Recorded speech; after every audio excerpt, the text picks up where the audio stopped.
It's the Michael Patrick Leahy Show, broadcasting live from downtown Nashville. Now, here's Michael Patrick Leahy. Welcome to the John Fredericks Media Network. Michael Patrick Leahy broadcasting live from our studios in chilly Nashville, Tennessee. I think it's like 27 degrees out here. In studio, our very good friend, our newest all-star panelist, guest host, official guest host of the Michael Patrick Leahy Show, EJ Haas. Welcome, EJ. Yeah, good morning. And I'm a little used to this weather. A little bit. As a refugee from Minnesota Stan, I did spend over a decade with a lot of winter snow, well, we have a lot ice, of it. all of it. We have a lot of it here. You can hear in the background. Yes. The coffee that we just made for you. Yes. It's an absolute must on a chilly day like today. Gotta have it. Coming into downtown Nashville. You know who I... Way out in the suburbs. Yeah. And by the way, those of you, the winter storms are all over the place. Yeah. Of course. And we've got winter storms here in Tennessee. It looks like it's going to be cold, cold, cold. Yep. And then Friday, I don't know how Friday's going to work out because it's supposed to snow. And you are in for the 9 o'clock hour. Yes, sir. Well, the 9 o'clock Central, 10 o'clock Eastern hour on Friday. I don't know how that's going to work out because... yeah, that might be a Zoom call. I'm not going to lie. That might be a Zoom call. Yeah, I don't have the tires for it. And quite honestly, Tennessee does not have the preparation for it. Tennessee has no idea how to deal with it. Yeah, I grew up in upstate New York, and, snow is no big deal. They get the plows out. They put the salt on the road. Yeah. And it would work. But here it's like everything collapses. But, otherwise, it happens like a couple weeks every year. So there you go. By the way, speaking of hot black coffee right now, I can tell you who is drinking hot black coffee. Tell me. In Newark, Greenland, Donald Trump Jr. just landed about an hour ago. He's drinking some hot black coffee right now, I'm guessing. I imagine he would. He's probably a little chillier than we are. He wants to make Greenland great again. Although I think he's getting a warm welcome. I do. I think so. Little fact, in 1867, when William Seward, the Secretary of State, engineered the purchase of Alaska from Russia for $7 million, right? Alaska had 57,000 residents, and they were almost all Inuit Eskimos. Okay. Right Similar now, then. Greenland today, 2025, 54,000 residents, right? About the same size. Of course, it's, century and a half. 54,000 residents. And I guess, I didn't know this. I thought that they were mostly like Danish, but they weren't, obviously, because, the Norse settlements of Greenland lasted from about 1000 AD until 1400 or so. And then they just disappeared. And so the Inuit people who came originally from Alaska. They came from Alaska. Alaska. That part I didn't know. Well, I'm just learning all this stuff. Everything you need to know about Greenland. Did you I think ask we've covered it. Or Grok? Yeah. But of course, what I love about it is it's Donald Trump reinvigorating the Monroe Doctrine. If it's in North America, Europe, and the rest of the world, and China, stay out. That's right. North America is... the American sphere of influence. Yeah, and I think you mentioned it earlier, like the minerals that are there, the placement of it, like you mentioned, right there. That is strategically important. Yes, very important. Much like Alaska was, quite honestly. Yeah, ended up being. Interesting. They called, in 1867, when William Seward, another upstate New Yorker, by the way, from Auburn, New York, engineered, as Secretary of State, engineered the purchase of Alaska. They called it Seward's Folly. Did they? They did indeed. Where do you learn all of this incredible knowledge? I used to think I had a pretty good trivia mind, and I was pretty good at Trivial Pursuit there for a while. But I gotta say, it's a lifetime. You got me beat. It's a lifetime of reading, little peculiar facts of history. But so the big agenda right now is going to be, what is Donald Trump going to do? What's his agenda? Turns out we have a little help here on that. Sebastian Gorka interviewed Donald Trump. I think it was like yesterday afternoon. And I think we have that clip. Here we go. So you have a re-elected speaker, you have the Senate as well, the popular vote as well as the Electoral College. Talk to us about day one, about the border and energy, the slew of executive orders you will sign. What should the American people who love this republic expect day one once you are back behind the Resolute desk? So we had the best border in history. You knew that by the chart I was dropping down. That point Yes. to the right. That was a very great chart. Now it's especially great. It warmed to my heart. But we had the best numbers ever that anybody's ever had, and we're going to match those numbers and do better. I think we'll be able to actually do better than those numbers. The problem we have is 21 million people came into this country, and many of them are people that should not be here from. And I'm not just talking from, they broke the law. I'm saying they were convicted criminals. They were murderers in many cases, many cases, thousands and thousands of people that murdered, and some, quite a percentage of them, as you know better than anybody, murdered more than one person. These people are walking in our country now.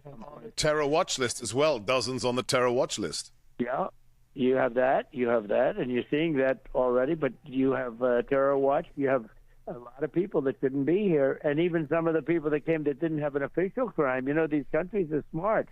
And we're not just talking about South America. We're talking about all over the world. These countries are smart. And once we went to this stupid open borders policy, Sebastian, they sent their prisoners to us. They emptied out their prisons, and they emptied out their mental institutions and insane asylums. And I talk about this at the rally. I had two basic things that we really focused on. Inflation was supposed to be number one. I made it number two. What I made number one was the border, because there's never been a border like this where people can walk in and just, they could be, convicted of murder. They were let into our country. They were taken out of prisons from all over the world. Congo has a lot of very rough people in our country. They were let out of, they were emptied. They emptied their jails out into our country, the Congo. So there you go. And look, he's right. The two key elements of his campaign were, let's close the border. Yep. A, and B, let's stop inflation. That's right. And he was right, I think, to emphasize the border, because it has never, ever in our history been this bad. Think about how stupid the leadership of the Biden administration has been, and the Barack Obama administration, when they said, oh, here we are. We're a wealthy nation. We lead the world. We have well-educated citizens. Let's just open the border and let all these non-productive, 90% of them are non-productive in that sense, and they let them in here. Let's put a bunch of criminals in here. Let's pay them to destroy our country. That's right. And, this is all by design. And anybody who says otherwise really hasn't dug into the intentions of the people who did this to us. And I say did this to us because it's criminal in and of itself. If you don't have borders, you don't have a country. We all think that that's awful. They don't want us to have a country. They want world government. They want world people. Yeah. And so when you're talking about open borders and whatnot, they would prefer we just don't have borders at all. And so in my opinion, that's criminal. One of the things that Sebastian Gorka said in that clip was like dozens of migrants or immigrants are coming across that are on the terror watch list. The number caught on the terror watch list in 2024, according to Sandra Smith on Fox News, is over 700. Mm-hmm. So those are only the ones that we've caught. How many others are coming across that are also on the terror watch list, or should be, that we haven't caught? Because the terror watch list is not exclusive.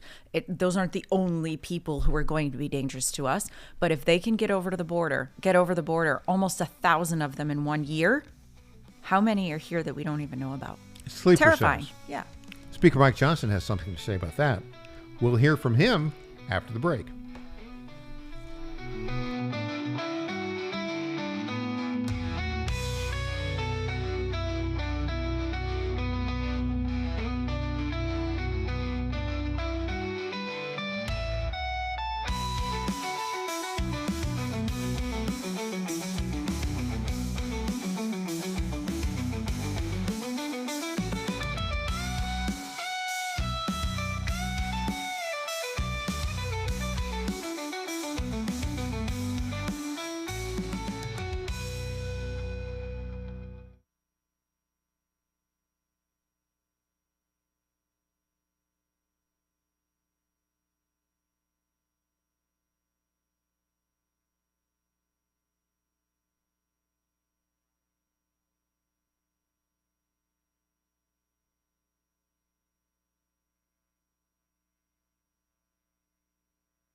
Hey there, this is Lenny McGill, founder and CEO of The Glock Store. As a proud sponsor of this show, you may have heard Michael Patrick Leahy mention us a few times over the past 4 years. But today, it's me on the radio telling you how pleased we are to be associated with Michael Patrick Leahy and his dedication to the highest levels of professional journalism.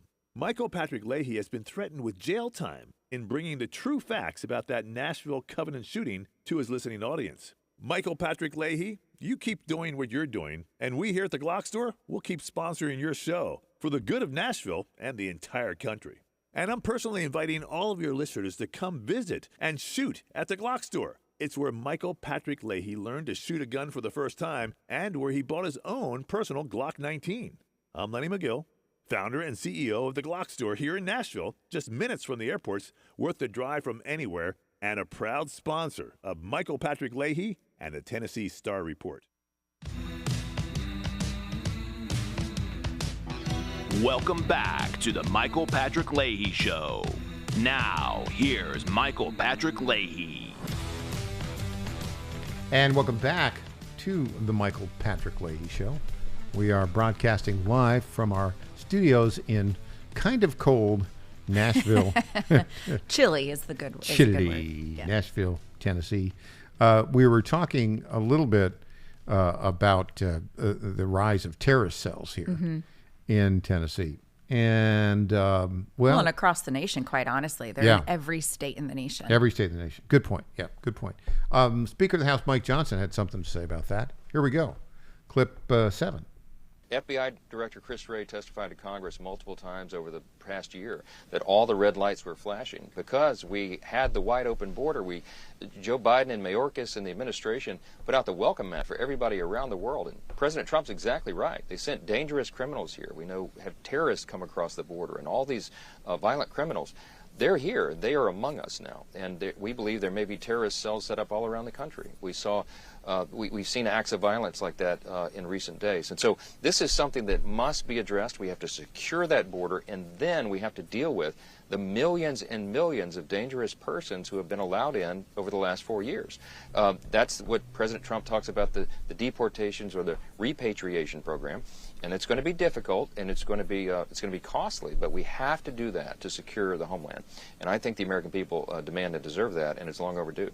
That was Speaker Johnson. I think it was Greta Van Susteren. Yeah. On Newsmax. She's landed. You know, she had that show on Fox for years. Yeah. Actually, she was at CNN with another guy who, like, I forget, but did a legal thing for a number of years. Then was 5 or 6 years at Fox. She chose to leave Fox, purportedly. She went to, was it MSNBC? For like a cup of coffee? But right. I don't think did she stay there or was she a guest there? No, she was there for like. Okay. She signed a contract. She's an interesting woman for sure. 6 months later. And then she kind of floated around with great TV and got picked up by Newsmax. She's pretty strong. She's very smart, very intelligent. Yeah. She's got just a wealth of knowledge when it comes to not just the law, obviously because of her degree and her experience, but has paid attention to U.S. politics, world politics for many years. So she's an interesting woman. She's a Scientologist. She is a Scientologist. Okay, I knew you knew I was going there, right? And that's it's fascinating to me, that cult/religion. I don't know if you know this. I was married 26 years ago on Clearwater Beach, which is the head. It's where the Scientology is down in Clearwater. Yes. And so just out of kind of nostalgia and also a little sadness, I pay attention to what the Scientologists do down there. And boy, they have wrecked Clearwater Beach. They own a lot of the buildings there and they're all empty. So anyway, that's a side note, tangent. I didn't know. I don't know how involved she is with the organization, but I don't hold that against her, so to speak, given her incredible knowledge of politics and news and law. She's a very smart woman. Yeah, absolutely. Well, what's interesting about this is you were talking earlier about something I completely agree with, which is, you know, the United States of America has been the leader of the free world since the end of World War II. And we had a number of allies in the English-speaking world for a long period of time who shared that Anglo-American tradition of the rule of law and individual liberty. But they've all fallen by the wayside in the past decade and a half. For sure. Chief among them, the UK. The United Kingdom, which is a complete disaster. Mm-hmm. The United Kingdom has gotten so bad with the immigration from unfriendly Arab countries, put it that way, that the traditional England, it seems to be disappearing. Yeah. As we speak. Boy, are they bold about it too. So UK officials law enforcement officials are saying that if Americans in the UK break, say, free speech laws, and free speech laws they're outrageous. You cannot criticize the government. You cannot mention everybody's talking about the gang raping and all of that kind of stuff right now. If you so much as criticize Prime Minister or the King, Keir Starmer, the Prime Minister, the lefty Prime Minister. Yeah, the lefty is being generous. He is radical. Yeah. And so that's happened very rapidly in a very negative way. And look, it's far worse than if you look at your English history. You know, the English Civil War in the 17th century was a reaction to the tyranny of the Stuarts, the kings, James I, Charles I, and people wanted to have freedom of expression. That was really the key element. And there were great wins there. But now, in the past decade and a half, it all seems to have crumbled because of weakness of leadership. In wokeness of leadership. Wokeness, yeah, good point. The broader point, though, is let's get to this. How did all this happen so quickly? It has to do with mass migration. And who is the evil genius behind that? George Soros. Elon Musk was just commenting on that. Let's see that clip 17. I mean, Soros actually, he is, I believe, the top contributor to the Democratic Party. The second one was Sam Bankman-Fried. So, and Soros, I don't know. I mean, he had a very difficult upbringing, and in my opinion, he fundamentally hates humanity. That's my opinion. Really? Yeah. I mean, well, he's doing things that erode the fabric of civilization. Getting DAs elected who refuse to prosecute crime. That's part of the problem in San Francisco and LA and a bunch of other cities. So why would you do that? Was it humanity, or is it just the United States as a whole? I mean, he's pushing things in other countries too, not just here. He's doing the same thing? Yeah. Now, George at this point is pretty old. I mean, he's not, he's basically a bit senile at this point. But I mean, he's very smart, and he's very good at arbitrage. Famously, he shorted the British pound. That's sort of how I think he made his first money, was shorting the pound.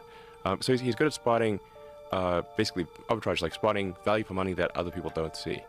So one of the things he noticed was that that the value for money in local races is much higher than it is in national races. So the lowest value for money is a presidential race. Then next lowest value for money is a Senate race, then a Congress, and but once you get to sort of city and state district attorneys, the value for money is extremely good. And Soros realized that you don't actually need to change the laws, you just need to change how they're enforced. If nobody chooses to enforce the law, or the laws are differentially enforced, it's like changing the laws. Well, there's Elon. Sorry about that little weird music in the background. Yeah. You get that on, I guess we picked that up from some TikTok or something like that. I don't know who picked it up. But the other thing to point out is it's all of this open border stuff. That's all George Soros. Yes. And it's back to your point. George Soros hates America. I think he does hate humanity. Yeah, I do. I remember, and I wish I could find it again. It's probably been scrubbed from the internet. I saw an interview of him when he was a much younger man, and he was explaining, why he does what he does. Mm-hmm. And he basically said it's a game. Mm-hmm. He likes disrupting whole countries. It's like a challenge to him. And Hungary won't even let him in their country, mm-hmm. right? Like they've just basically banned him and said he's a horrible human, and disruptive to humanity. It's a game to him, and I think that he has imparted that on his son, Alex. I call him Little Soros. Little Soros, who backed not just Kamala Harris, but made a big deal in training Tim Walz. I met with him multiple times during the campaign for him to be vice president. Gave a lot of money to the Democrats. So it's not just that he dislikes America. It's a game. Here's the thing. We are at a point right now, and frankly, if Donald Trump had not won this election, I think liberty in the world might have been on its way out. I agree. And I think right now it's a battle. It's a battle between the forces of good and liberty, and that's basically the MAGA movement, America First movement, and the world leftists who believe in authoritarian control and wealth for the elite. That's right. And for the average person, no liberty, no ability to speak, but just, be a producer. And that's it. And the whole time telling you how great it is to be you in that limited capacity as a and human how you being. should be thankful for it. Well, that is so fundamentally un-American. And we're in this battle. We need to win it. We'll have more when we get back. EJ Haast is in studio. I'm Michael Patrick Leahy.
My fellow Americans, I was this close, very close, to buying from the lumber yards. These are sick people.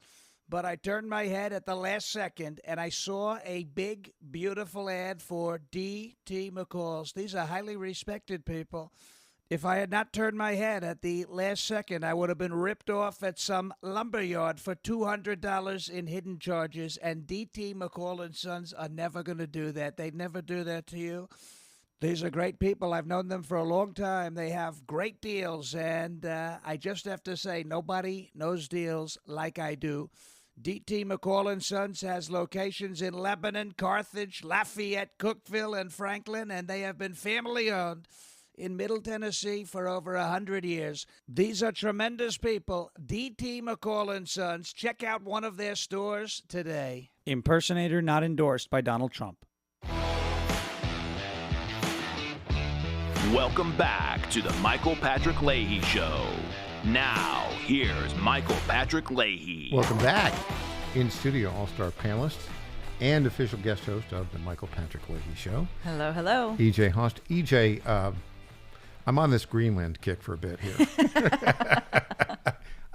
What I love about Greenland is it's the expansive United States of America. Yeah. I mean, if you look at the history of the United States of America, from our founding in 1776, we had a, wait for it, manifest destiny. Okay. Right? Which was that the phrase from the historian about, expanding to cover all continental United States. And we got it all covered, but it took, a century and a half. Sure. Until we got the entire continent and Alaska. But manifest destiny, that America, that protecting the North American zone and South American zone. And quite honestly, the Western way of life. And Western way of life. It's a culture. Involves real estate acquisition. It does. And I just love the idea of Donald Trump and the United States buying Greenland, making it part of the United States, right? Yes. I have questions. Yes. Do you want a 51st star? No. You just want to own it as a territory? Yeah, a territory. It should be a territory like Puerto Rico is a territory. That's what it should. Only 54,000 people there. Right now, but lots of resources. I mean, it is colder than Alaska. Yeah. It's like almost half as big as Alaska. So it's bigger than Alaska. 80% of it covered by a permanent ice sheet. Okay, so you're just around. It's Arctic for sure. It's definitely, but within it, huge mineral resources and very important strategically. Okay, so Trump says, let's buy a Greenland. I said, let's go do it. He sends up his son, Donald Trump, who landed. This is what I love about X and real-time communication. We can keep all of our listeners up to date on everything that's happening in the world. Mm-hmm. Boom. And we're going to do that right now because since we started this hour of the program with you. Yes, sir. What's breaking? Donald Trump has called into Donald Trump Jr. in Greenland with a bunch of Greenlanders. Okay. And so we have that video and audio, and we're going to play it for you. Remarkable. Right now. That we can have it so fast. Here we go.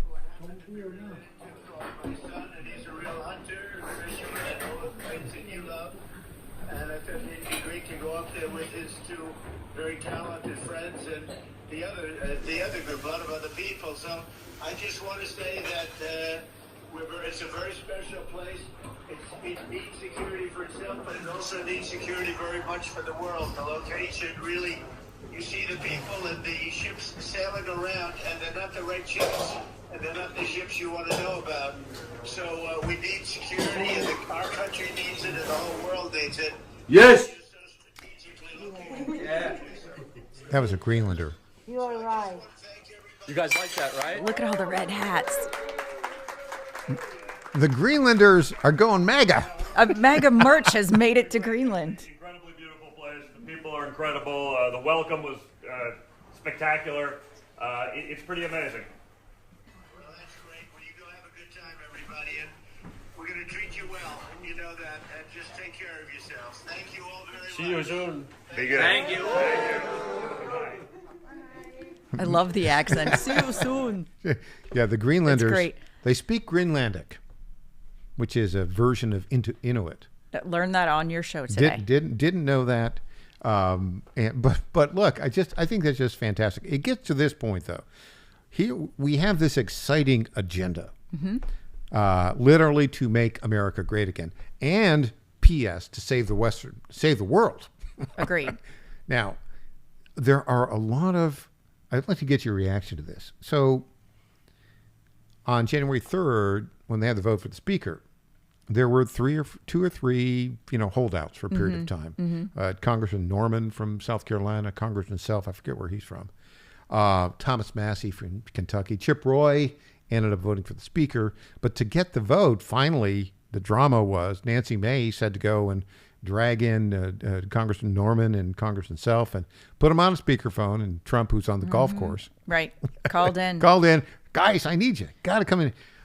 Here's what my feeling on this. The country has elected Donald Trump as president. Yes.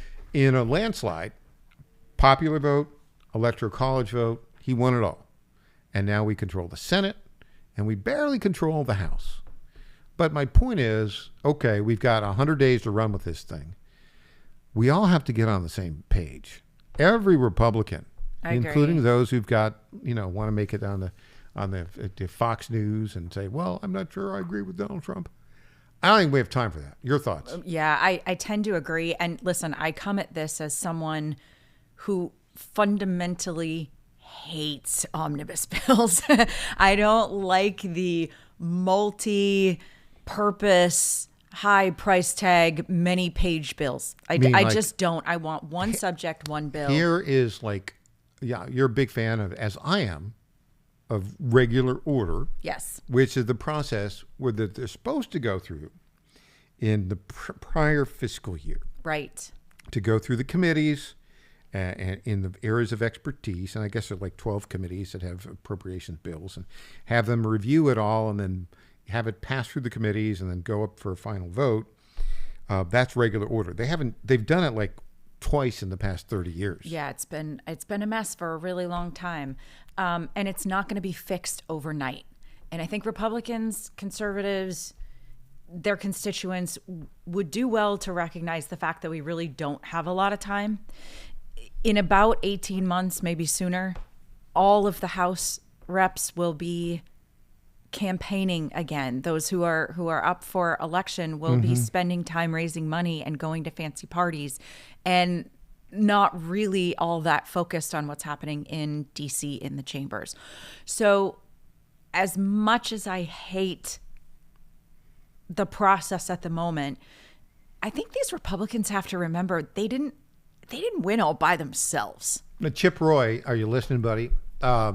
Chip Roy, who has never passed a television camera that's right, that he can resist. I was, do you know, when I was filling in on Friday for you, Carmichael was on the show, and he was unaware that Chip Roy has not always been MAGA. Chip Roy, remember, was in favor of Liz Cheney being head of the J6 committee. He was in favor of impeachment of Donald Trump. He's a Ron DeSantis guy. Right. But even Ron DeSantis is a Trump guy. And a Jeff Rowe guy. Remember, he tried to oust Ken Paxton, AG of Texas. So Chip Roy, not exactly on the America First agenda all the time. Let me He's just new say to that. What Chip Roy's agenda is. Chip Roy. Right? Okay. Look, it's politics. Yeah. They all have their own agendas. He wanted to be head of the Rules Committee.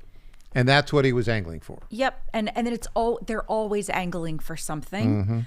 What I would beg our Republican friends in DC, just give Donald Trump's agenda a chance. Give it a chance. Pass it. Yeah. This time. Give the man one thing right now. And then put the rules in place so that you can do the single issue and all the things that you want. I just think it's really, really important that we don't create unnecessary drama and give the media and the Democrats and the radicals and, quite honestly, our adversaries across the world little holes to poke into things and start making big gaps between us. Going forward. Yeah. Now, that's for Okay, now that's good advice for the House of Representatives, which is really where the action's going to be. Agreed. Right. I think the Senate. We just talked to Marsha Blackburn. I think the Senate is going to confirm every one of Donald Trump's nominees. I think they will, but not without drama. Why? Because Thune loves drama. Many of the senators love drama. A drama lover? Oh, they just like the camera. They want to be, they love it when they walk through the halls of the Senate, when they walk through the Capitol building and they get stopped and they think they've got a little quip, that they really got him and gave him a little. Thune's an interesting fellow. He went to Harvard Business School, has never really been in business. He's been a political type his whole career, which is a different skill set. Agreed.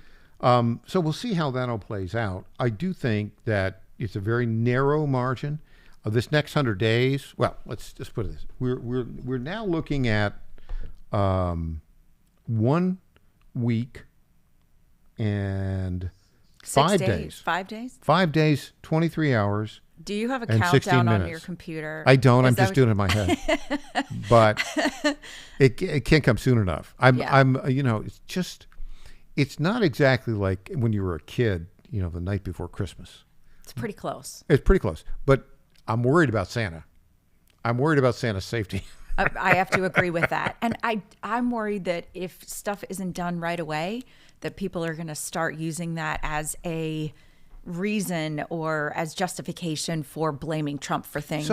So we have to remember it's not going to be done in a day. Rome was not built in a day. We cannot fix all of these problems probably in 30 days, 60 days, even 100 days. This is something that's going to take time, and that's okay, but we do have to be on the same page. Right. That's whatever we're going to get done.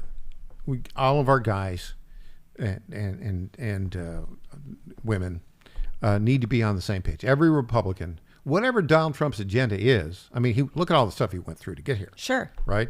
He deserves his agenda. He does. And he deserves his nominees. Mm-hmm. If his agenda is let's pass one reconciliation bill budget, let's do that, and let the chips fall where they may. Yeah. On it, and that's my view on it. Republicans would be smart to recognize two things. One, check your ego at the door, because guess what? This isn't about you right now. Okay. It's not. Yes, but. It's not, though. But they're not going to check their egos at the door. Well, they should. I know they should. But, come on. Have you ever been in a room with any politician where there was room for more than one ego in the room? Oh, wow. Put a whole bunch of them together. It's like, Yeah, you're right. And that goes all the way down to state politics, local politics. Yeah. My local school board in Williamson County. Oh, sometimes that's the worst. But the second thing I think would be good to remember is that people have short attention spans. Yes, they do. Media is a 15-minute news cycle right now. Going on 5. So pass this thing, and 6 months from now, let's take a break, and within that news cycle, we'll come back. This is the Michael Patrick Leahy Show.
Hey, I'm Governor Bill Lee, and I want to talk to you about an important education bill in Tennessee. Everyone knows that education has the power to change the trajectory of a child's life forever.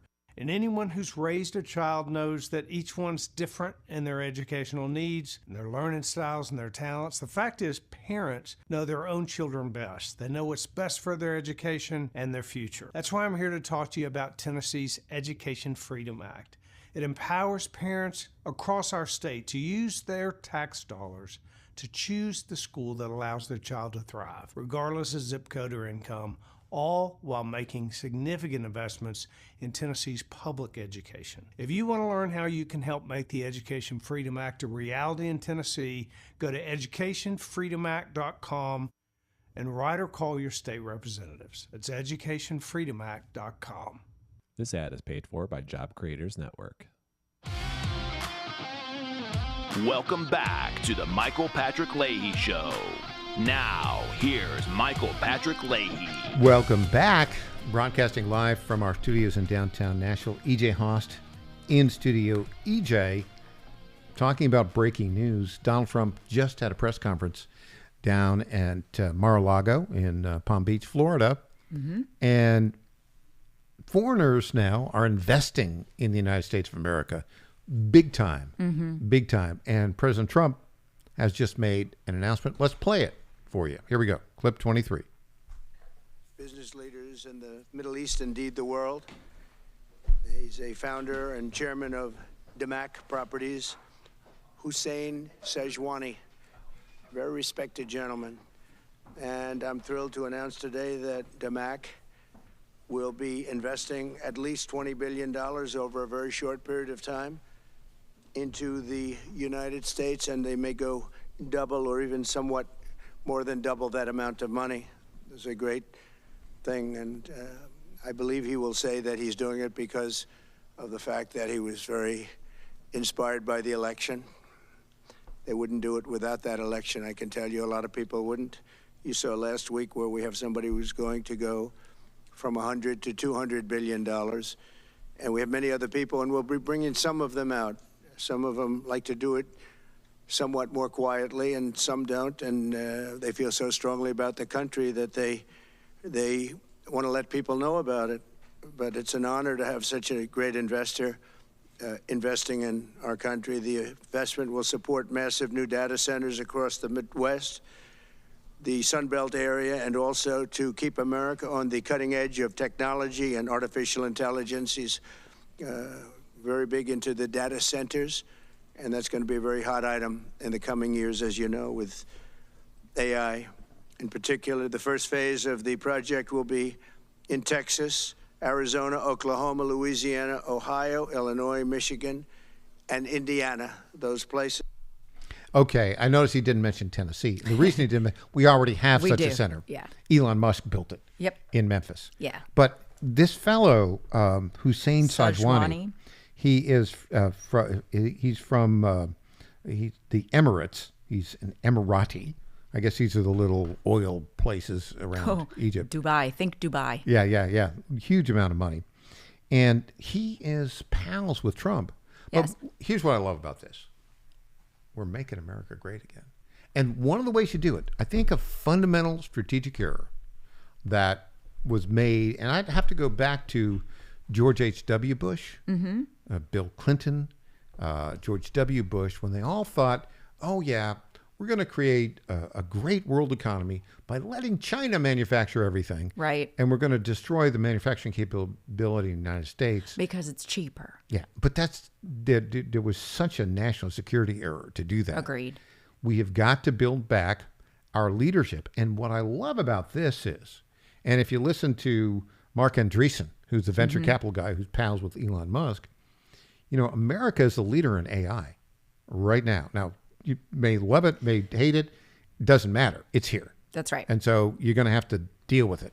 And AI, and I don't know quite why this is the case, but it is the case, and there's a reason for it, requires huge data centers.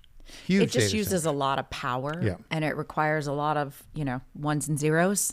Lots of ones and zeros. That's basically what it is. Many ones and zeros. Lots of electricity is required. this Sajwani guy, I think it's interesting to point out because you've mentioned the history of technology in America. He said, and I quote, "We've been waiting for," the number 4 years to increase our investments in the U.S. to a very large amount of money. He's been waiting for Trump to take office. Waiting for Trump. He that was sounds almost unwilling. like waiting for Godot, waiting for Trump. But Trump actually showed up. He did. And you know what else, though, too? Like, keep in mind, this Damak Sajwani, big on property management in Dubai, investors, real estate investor. I would venture to guess that Dana White is probably part of this inner circle. Dana White does the UFC, he's CEO and founder of UFC. And they have a lot of fights, a lot of events, huge events in Dubai. Mm-hmm. And Dubai was very friendly to them when COVID was shutting everything down in the United States. And so I think that formed alliances between people that what does a fighting guy, CEO, have to do with investment properties in Dubai? Would you like to know the answer? Money. It's always about the money. It's all about the money. Follow the money and you will always find the agenda. But I do think following this money and bringing it back to the United States, data centers worry me.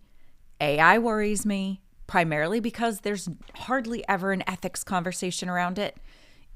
It's always what can we do, not necessarily what should we do. Would you rather have all these in the United States of America yes. than China or 100% yes, because we have a much better chance of putting those parameters in place and using it responsibly. The other thing I like about all of this trend, and this is, I'll say something, Elon Musk is a very mixed bag in some regards, okay? But what I really like about him is he's brought manufacturing excellence back to the United States of America. Innovation. Made in America. The SpaceX, all the, they're all made in America. I'm feeling good about America today. Yeah. How about you? I think most people are feeling pretty good about America today. E.J. Host. Yes, sir. If all goes well, we'll see you here Friday in the first hour of the show. I'll either be in studio or buried in snow. Zooming. I'll be zooming. All right. That's it for this portion of the program. Up next, the Tennessee Bonus Hour with our very good friend, all-star panelist, recovering journalist, public affairs specialist, Clint Brewer. He's up next. Thanks for joining us. Back after this.